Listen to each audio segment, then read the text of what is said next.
जब एक माँ ने अपने ही भांजे की हत्या कर दी, और फिर जो हुआ उसे देखकर स्वयं यम भी कांप उठे। प्राचीन काल की बात है। दक्षिण दिशा में स्थित देवगिरी पर्वत के पास एक शांत आश्रम था। वहां रहते थे एक विद्वान ब्राह्मण सुधर्मा और उनकी पत्नी सुदेहा। धर्म, ज्ञान, सम्मान सब कुछ था उनके पास, लेकिन एक कमी हर खुशी को अधूरा कर देती थी। संतान का अभाव। धीरे धीरे यही कमी सुदेहा के मन में दर्द बनकर जम गई, और वही दर्द एक दिन उसे ऐसा निर्णय लेकर मजबूर कर गया। उसने अपने ही पति का विवाह अपनी छोटी बहन घुष्मा से करा दिया। घुष्मा कोई साधारण स्त्री नहीं थी। वह भगवान शिव की ऐसी भक्त थी जो रोज 101 पार्थिव शिवलिंग बनाती, घंटों ध्यान और पूजा करती, और फिर उन्हें पास के सरोवर में विसर्जित कर देती। उसका हर दिन सिर्फ शिव के नाम था।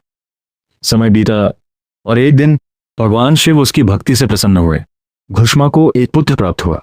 घर में उत्सव छा गया। हर ओर हंसी, हर ओर खुशी। लेकिन उसी घर में एक दिल जल रहा था, सुदेहा का। शुरुआत में प्यार था, फिर तुलना हुई, और धीरे धीरे वही तुलना ईर्ष्या बन गई। जिसे मैं लाई, आज वही मुझसे अधिक सुखी है, ये सोच हर दिन उसे अंदर से खा रही थी। एक रात अंधेरा, सन्नाटा और सब गहरी नींद में, लेकिन एक इंसान जाग रहा था, सुदेहा। उसकी आंखों में वृष्टि नहीं, सिर्फ जलन थी। और उसी अंधेरे में उसने अपने ही भांजे की हत्या कर दी। उस मासूम शरीर को उठाया और चुपचाप उसी सरोवर में फेंक दिया जहां रोज घुष्मा शिवलिंग विसर्जित करती थी। सुबह होते ही घर में चीख पुकार मच गई।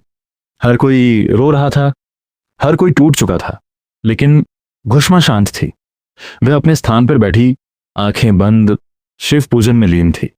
जब उसे बताया गया तुम्हारा पुत्र अब नहीं रहा, तो उसने सिर्फ इतना कहा, जिसने दिया है वही रक्षा करेगा। ना आंसू, ना क्रोध, सिर्फ अटूट विश्वास। पूजा समाप्त हुई। घुष्मा हमेशा की तरह सरोवर की ओर चली।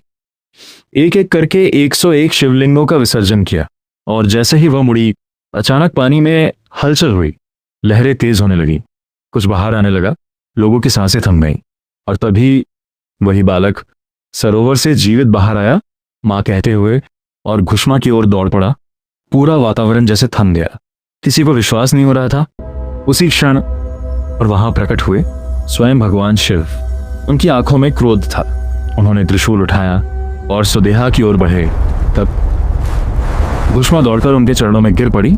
प्रभु से क्षमा कर दीजिए, भगवान ठहर गए। जिसने तुम्हारे पुत्र की हत्या की, तुम उसी को बचाना चाहते हो? घुष्मा ने सिर झुका लिया। प्रभु, यदि मेरी भक्ति सच्ची है तो मेरी बहन को क्षमा कर दीजिए। भगवान शिव मुस्कुराए। ऐसी भक्ति दुर्लभ है। हे घुष्मा, मैं तुमसे प्रसन्न हूं। मैं यहीं सदा वास करूंगा। और उसी क्षण वहां प्रकट हुआ एक दिव्य ज्योतिर्लिंग, धृष्णेश्वर ज्योतिर्लिंग। यह पवित्र स्थान एलोरा की गुफाएं के पास स्थित है और भगवान शिव के 12वें ज्योतिर्लिंग के रूप में पूजित है। जहां विश्वास अटूट होता है, वहां मृत्यु भी हार जाती है, और जहां क्षमा सच्ची होती है, वहां भगवान खुद प्रकट हो जाते हैं। हर हर महादेव।